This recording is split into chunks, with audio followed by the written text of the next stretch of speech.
Remember to subscribe and share.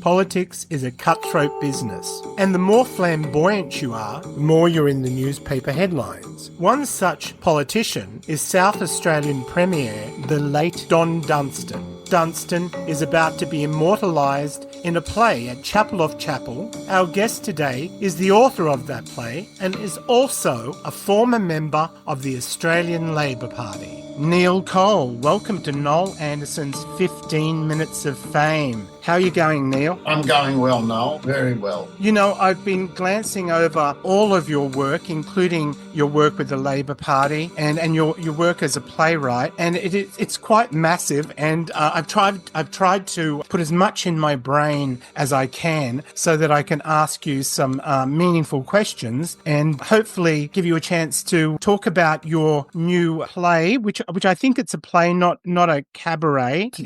It's a play, and it's called An Audience with Don Dunstan. It's correct, yeah. It's got while I say it's a play, it's got music and poetry in it. It's got both music and poetry as well, hey? Yeah. Well, what I'm wondering, as I'm looking at the plays you've written, I'm noticing that there's a little bit of a theme. I've done 36 plays. 36 plays. Including this one. The first one was Alive at Williamstown Pier. I've done 5 plays about the Holocaust. One of them was called The Trial of Adolf Eichmann. I've done a play about Nina Simone called Nina Simone, Black Diva Power. One about Billie Holiday, Sarah Vaughan. I've written one about Tony Shaw, the captain of Collingwood, and a history of the Essendon Football Club of the Essendon Footy Club. So I've done a lot of different plays. Quite a few have been on mental illness themes.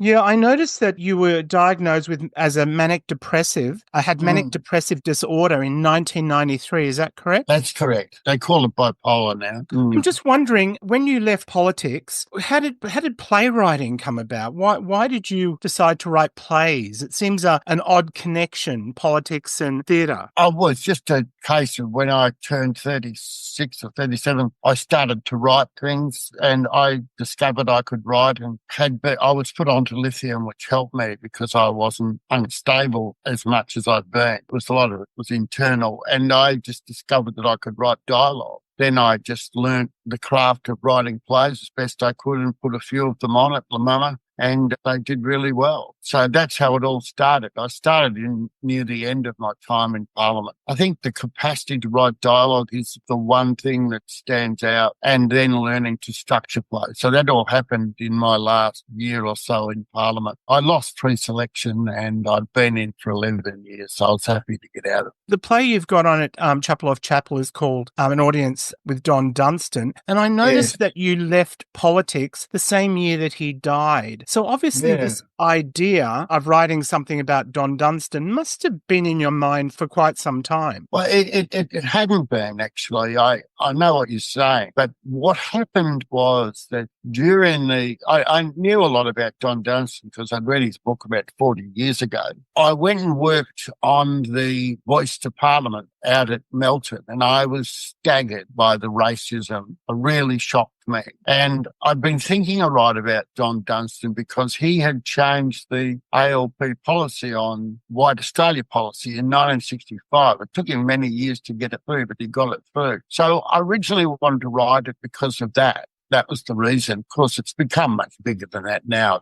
It's a whole story of his political life. So that's why I got into it in the first place. I was so moved to do something after the racism. And I think that we're very close to racism at any one time. I saw it with the Howard years against Muslims, and now we're seeing, and we saw it badly in the Voice against Indigenous people.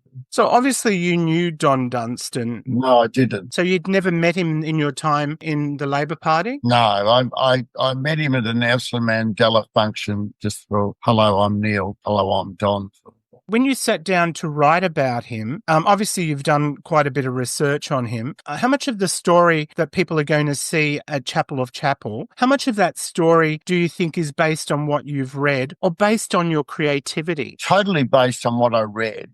It was easy in a sense because there was 2 really good There was his own biography and there was another biography. And so all I do was I got all the information together, which is a lot. So now we could write 7 or 8 plays about Don Dunstan on specific things. But so then I had to collate it all and bring it down to something that's theatrical. And that's the creative part of it. It's taking a lot of information and making it interesting and theatrical and funny, and not so much funny, but more that it's interesting to watch it. I did a lot of research, but it was not hard because there was so much material available. Because he was really a very colourful character, wasn't he, Don Dunstan? And I was flicking through some photos and looking at him, and he was a bit stylish. You know, at a time in politics where politicians weren't as smooth as they are now, they were much more, I guess, for want of a better word, ochreish. And he was the opposite of that, really, wasn't he? He was, and he was also, you know, he wore Italian suits and he always looked well, presented himself well. And so, yes, there was all of that. Those things are secondary to what he did, as it turns out. When I read all the stuff that he's done, it's all the policy positions that he had that changed it. But yeah, he was stylish, and he didn't shy away from trying to look good and not ochreish, as you say, but he didn't do that as a statement. He's just the way he was. Of course, one of the things that he's very well known for is that he wore a lot of shorts, and one day in Parliament, he went in wearing pink shorts. Isn't that? It's a bizarre thing to do, I suppose. This would have been decades ago. 1972. 1972. It's a pretty wild thing to do, isn't it, in South Australia? Yeah, I suppose so. In the play, we have the Don Dunstan character in pink pants the whole play. And I suppose we're trying to juxtapose, I was originally juxtaposing the pink shorts against everything that he'd done. But the more you look at it, the more you think that the biggest thing he did do was, in fact, wearing pink shorts as a statement about a lot of statements about the nature of what is acceptable in society and what isn't, and the reasons for it. So the only problem was not that he wore shorts, because he'd done that before. It was the fact that they were pink. Now, he was married twice, but of course, in the later part of his life, he lived as a gay man, and there was always rumours about him being queer. I'm wondering how much of that is in the show. Did you think it was an important part of his personality when crafting the character, or did you think the politics was more important? No, I concentrated on politics. His partner was Stephen Chang when he died. He was his partner, had been for several years. He always denied I don't think he denied it. What he said was, I'm not going to talk about it publicly. In 1972, it wasn't legal until 1975. So he had a bit of a problem there that he couldn't come out and say I was, because then he'd be charged with being homosexual. It's a very important part of the play, but there are other important issues as well. But the fact that he's homosexual gets talked about in the play, and obviously the media trying to not gull him, but wanting to admit to his being gay. And I don't think it's very important, because I think it makes up a big part of your personality if you like that. He was married twice, but I'm pretty sure he was bisexual. I mean, it's interesting because those rumours really swirled around him, and he did have 3 children, I believe, as well. I think his second wife passed away. Then, that very later part of his life, to finally come out of the closet after all those rumours, must have been very strange for him to do. Yeah, he got heavily involved in the AIDS crisis, and I think he became more of an icon for gay community then than ever before. He did a lot, but he still didn't admit to he didn't talk about it publicly. That was the point. Because it would have been used against him when he was a member of Parliament. But it was used against him anyway.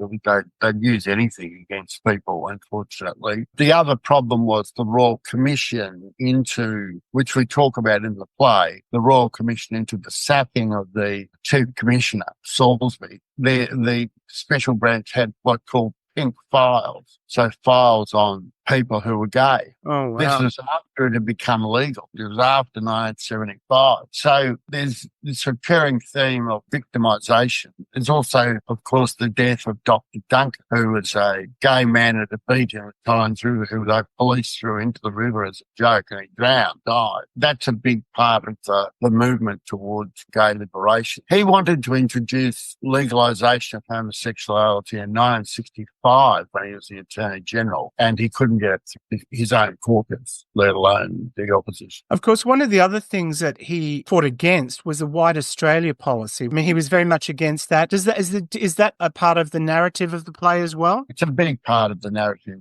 The story is told set in a cabaret late at night, and the woman who is the second character, there's three characters, she's a black African woman, young woman, who is a singer. And so there's this real thing about by 1996, the White Australia policy had been implemented. Therefore, we had black African people we do have them living in our country. And that's a way of showing how far we've come in that regard. It took him many years to get it through the Labor Party.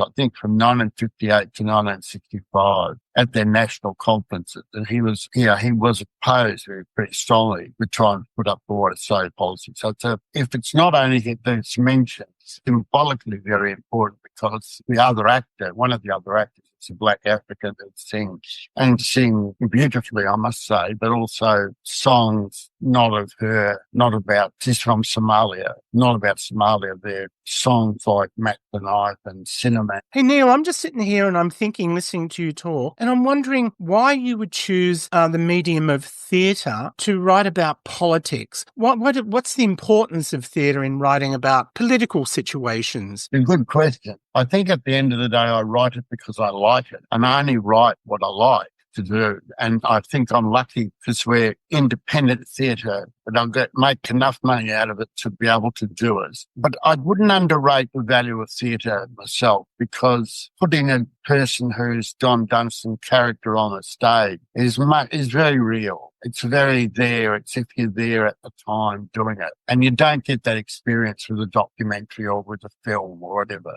I just happen to write plays because you can write a play and get them on and produce them. Whereas if you do a documentary, I've done a documentary. They're very protracted, they're very long, but theatre is the thing that really, in my mind, makes the difference. And we can see that, occasionally a show will come through and be really important. This one, we only get a 2-week window, Noel, unfortunately. Hard to make money in 2 weeks, Neil, isn't it? Yeah, it is, but it's not so much the money, it's the opportunity for people only with 2 weeks. If you had 3 weeks, it'd be easier. We don't do 3 weeks and stuff. So theatre is very important, even though it's not mainstream. The influence is very great. So even talking about Don Dunstan and what he did, it gets out in the community and people start doing it. But the best thing is that you come and you actually see a Don Dunstan on stage. He's not an impersonator. It's real to life as to what he was like. What do you think a younger generation would know of Don Dunstan now? Or if they know anything of Don Dunstan, how would the show appeal to somebody who says 25 out partying all the time? I mean,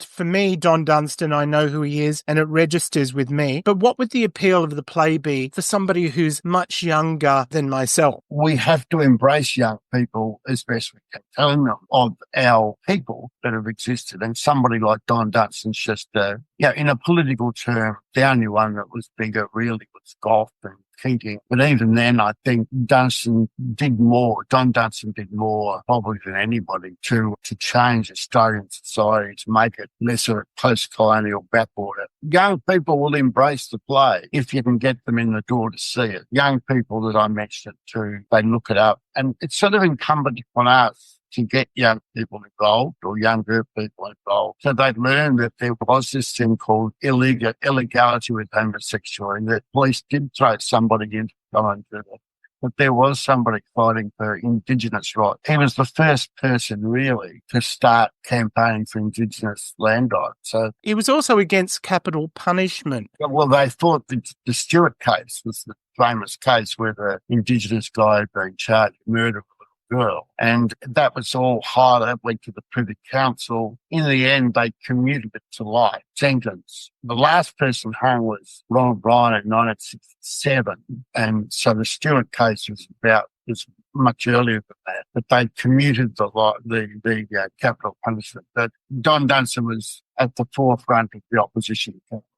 What do you think, Don Dunstan, if he was sitting at chapel off chapel, nice and relaxed and about to watch your show, and then he watches your show and he comes out and he gets himself a wine, what do you think he'd be thinking in the foyer after watching your show and having a sip of wine? The play is so good that I'm sure he would love it. And I think the context in which it's told and the messages that it seeks to put out, I'm sure he would think it was pretty damn good. Well, I tell you what, you've got me gripped, so I'm sure it's going to be pretty good. Now's the time for you to plug the play. Oh, all right. It goes from the 13th of March, which is the opening night, through to the 23rd of March. You can book tickets on Chapel Off Chapel website. 2 fundraisers going on, one on the Sunday at 1 o'clock, it's Sunday the 16th, which is for a campaign for young gay people in sport. And there's one for Jed Carney, the federal member of parliament. That's on the 16th at 6 o'clock. And that's $50 fundraiser for Jed. So that's when you can get the tickets. It goes on at 8 o'clock each night, except on the weekends when it's on at 6:30. I was going to make it a half price for anybody who wore pink shorts to the theatre. That's what I was just about to ask you, actually. Neil, will you be in your pink shorts on opening night? No, I won't be. I won't be in pink shorts. I'll just have normal clothes. I feel a bit embarrassed to wear pink shorts, to be honest with you. You can borrow my pink shorts if you want to borrow some shorts. I'd still be embarrassed, I think, by wearing pink shorts. It's not my sort of thing, but we're offering half price to anybody who wears pink shorts to play. I think young people could come along and watch it and see, what he was on about, what he believed in, and how relevant it is to today. Neil, I've only got one thing left to say to you, and that is, Neil Cole, this is your 15 minutes of fame. Thank you. I've been waiting for 67 years to have my 15 minutes of fame. Thank you very much. If you enjoyed this podcast, Noel Anderson's 15 Minutes of Fame, remember to subscribe and share.